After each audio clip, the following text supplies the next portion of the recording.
Sveiki, mėly klausytojai, žiūrovai, šiandien su jumis sveikinamės jau rudenio šeštadienį, rudenio sekmadienį, aišku, žinoma, tai vieta nesikeičia, Marijonų vienuolyno sodelis, bet jau prieš mus medžiai ruduoja ir jau sako, kad traukiasi ir saulė, traukiasi ir viskas ir artėja žiema. Ir šiandien turime epizodą vėl su svečiu.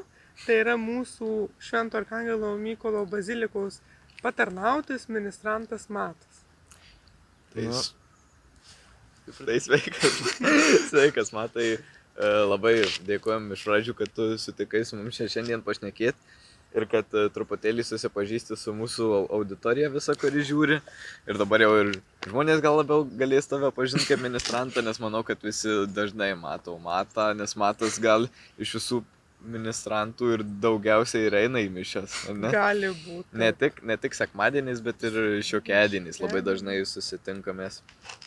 Tai gal iš pradžių pradėkim nuo tavo prisistatymų. Tai kelintokas esi, kur mokiniesi ir kaip pradėjai gal savo šitą ministravimą? Gal pirmiausia, kaip tikėjimo kelią pradėjai? Jo. Kaip jo atsiverti? Tai kaip prisistatymą, tai mano vardas ir pavardė yra Matas Andriukaitis, mokinuosi Sūduvos gimnazijos jau 3 klasėje ir kaip prasidėjo tas tikėjimo kelias būtų toksai, labai daug įtakos darė nuo vaikystės, daug tėvai vesdavosi į bažnyčią, daug kartais močiutė vesdavosi į bažnyčią į Šventojo Jono Pauliaus II parapijos koplyčią, kai ruošdavosi komunijai vesdavosi, kai sutvirtinimai ruošdavosi, tai irgi eidavo į bažnyčią daug.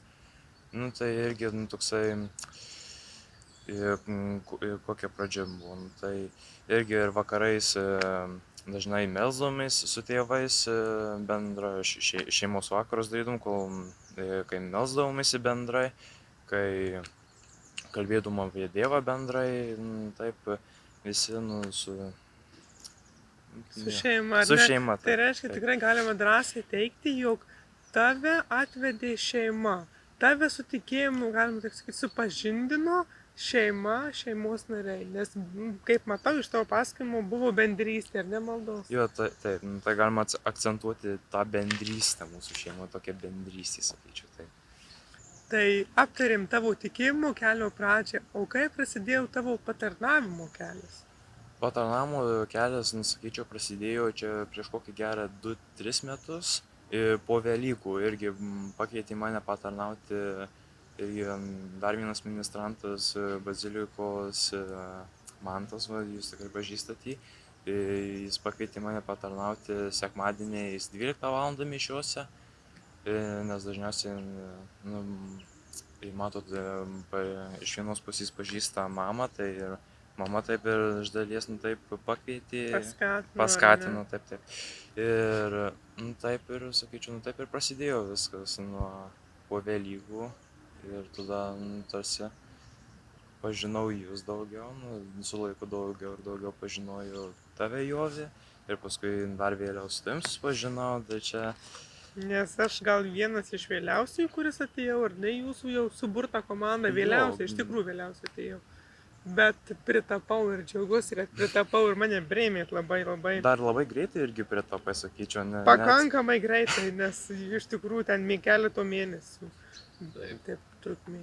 Tai pakalbėjom apie tavo ministravimo pradžią, o dabar gal gali papasakoti, kaip tavo tikėjimas keičia tavo kasdienį gyvenimą.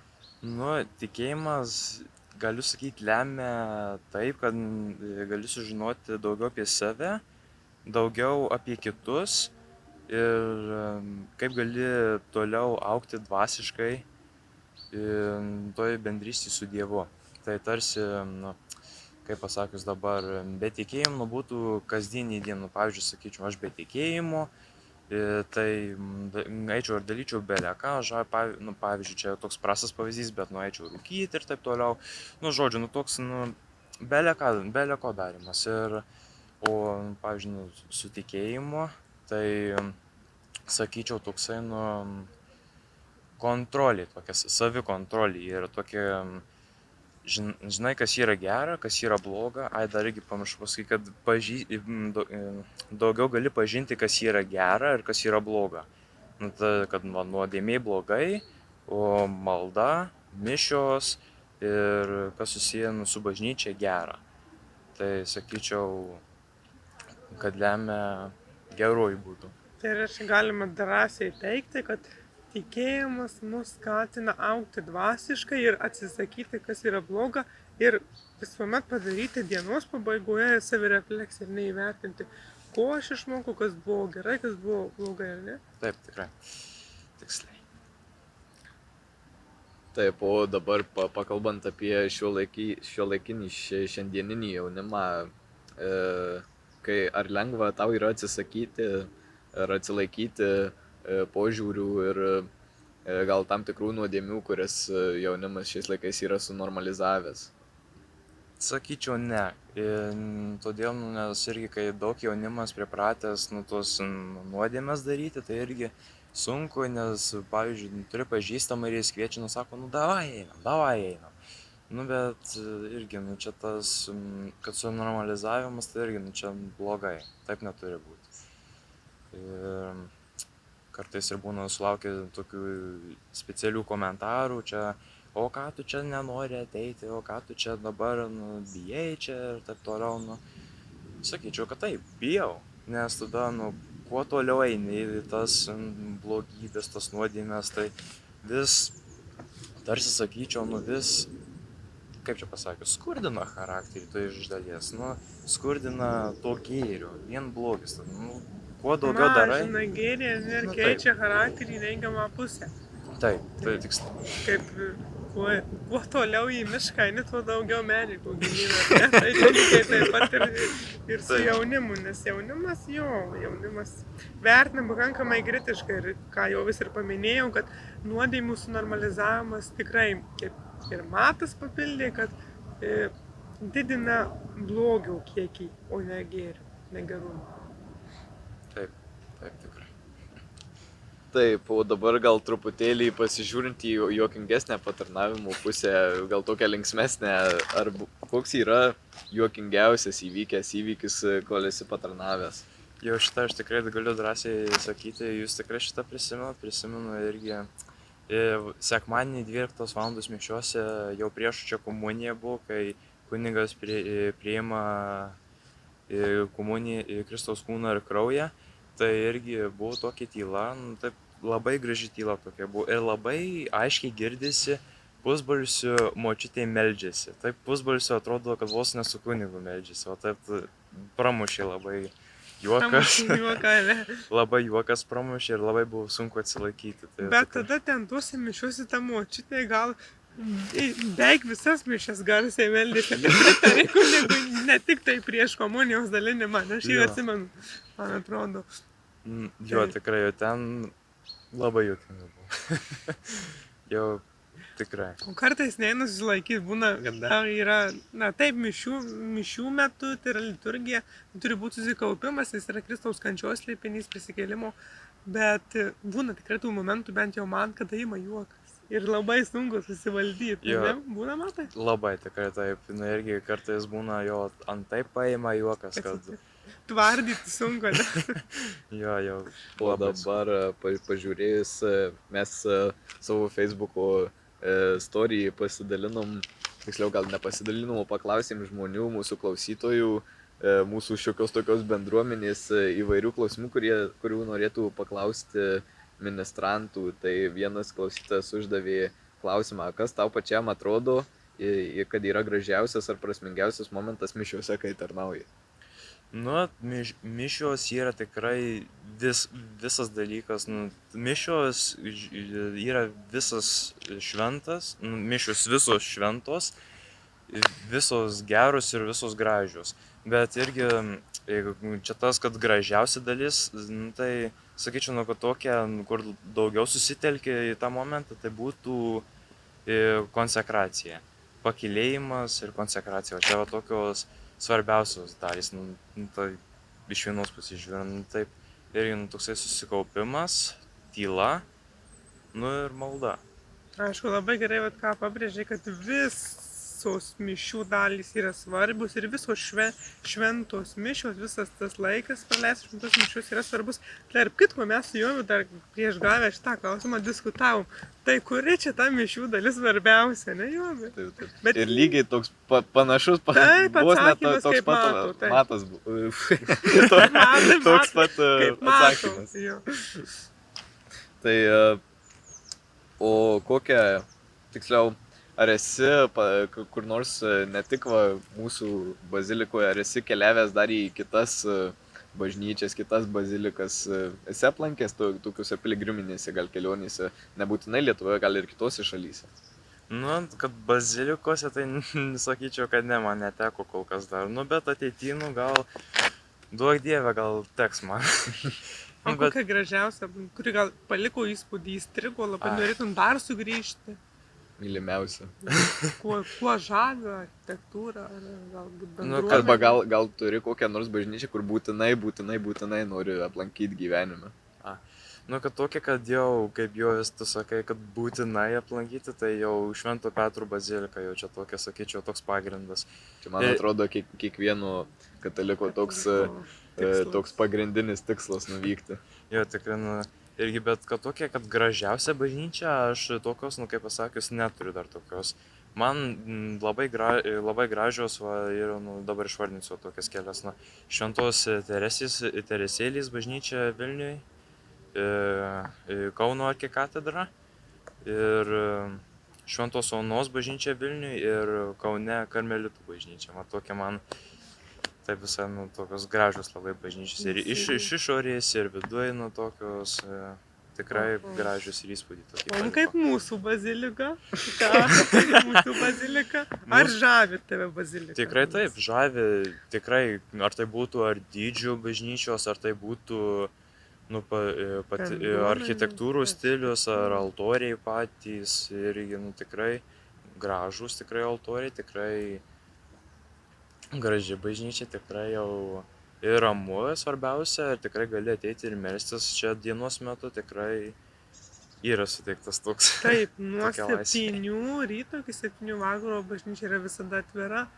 Ir aš kaip dažnai pagalvoju, kartais tenka sudiskutuoti ir su kitais žmonėmis iš kitų miestų, kaip ir aš sakau, kad kaip Marijampolės miestų, tai bažnyčia yra pakankamai didelė.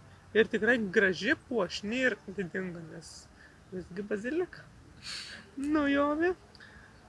Taip, o dar grįžtant prie liturgijos, koks yra tavo mėgstamiausias gal ministravimo darbas toks per pačią liturgiją, ką smagiausia daryti, nes gal, nežinau, ar klausytojai žino, tikrai mato, bet aš nežinau, ar žino, kad mes per liturgiją turim visi pasiskyrę darbus. Pavyzdžiui, jeigu vienas milko, tai tas žmogus ir visas mišias milkys, neperims kažkoks kitas ministrantas. Jeigu, ta prasme, mišiuose ir pačioj pradžioj gal nemato tų žmonių, bet turi kartais kiti ir turi kiti ministrantai ir po 2 darbus. Pavyzdžiui, atlikti kasdienius darbus ir tada per pakylėjimą išeiti su liktarnum, pavyzdžiui, kai turim per didingas mišias. Tie mūsų kasdieniai darbai, kaip mes vadinam, nežinau, net kuris čia pirmas pradėjom sakyti, tie kasdieniai darbai. Kažkaip man labai vienu momentu kasdieniai darbai, tai tie kasdieniai darbai mūsų liturgijoje, tai kaip mes vadinam, tai yra rankų plovimas, varpelių skambinimas. Nu, galima paprašiau pasakyti, kad tokie darbai, tą ministrantą, kuris atlieka kasdienius darbus, jūs per visą mišių eigą matysit, o ten, tarkim, tas, kuris smilko, gal bus išėjęs, nes reikia ne tik ten, kaip kiti galvoja, kad ten su tais smilkalais paimi ir uždegi, ne, reikia keisti labai daug, ten keisti smilkalus, keisti angliukus ir panašiai. Tam, kad ir kvapas būtų, ir dūmų būtų. Ir dar kuo tas kasdieniai darbai, mes taip vadinam, todėl, kad jie kiekvienuose mišiuose bus. Pavyzdžiui, smilkymas, jau liktarnaus, jau nebūtinai bus visose mišiuose. O tie kasdieniai darbai tai yra kiekvienos, ar tai šiokiadienio mišios, ar tai sekmadienio mišios. Taip, tai ką tau matai smagiausia daryti, kuris darbas tau mėgstamiausias? Nu, čia jau galėčiau tikrai drąsiai sakyti, kad smilkymas. Tikrai ir jūs galite pritarti, kad smilkyti tikrai yra gera ir smagu tikrai. Nu. O ką sunkiausia daryti?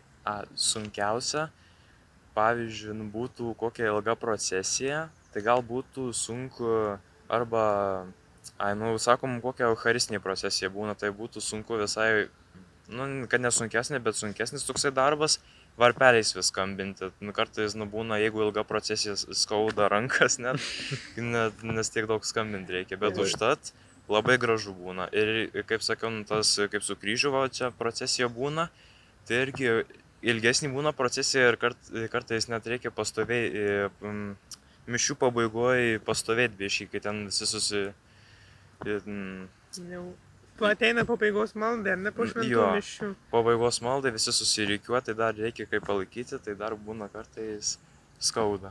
Nes gal daugelis žmonių, kai matomus mišiuose, gal nelabai ir žino, kad tas kryžius, mūsų procesinis, tas metalinis visas kryžius, kur stovi prie altoriaus, galit pamatyti, jisai sunkus iš tikrųjų yra. Sunkus, taip.